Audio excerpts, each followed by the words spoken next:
Today's tutorial will show you how to get to the MySpringisd. First, type in springisd.org. Once the website loads, you will click on MySpringisd in the orange banner, and the sign-in username and password will show up under the MySpringisd. What you need to do is put in your user ID. Remember, your username is the first letter of your last name and the first letter of your first name, plus your ID number. You will put that information in,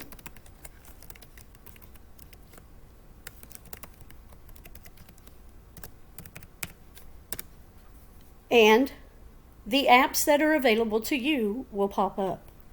The first thing you need to do is look over to the side, click the arrow down, and make sure that it has your name and your email right here.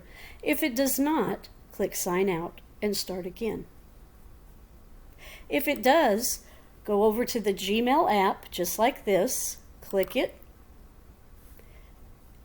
and it will appear for you to sign in. AB23456 is my username.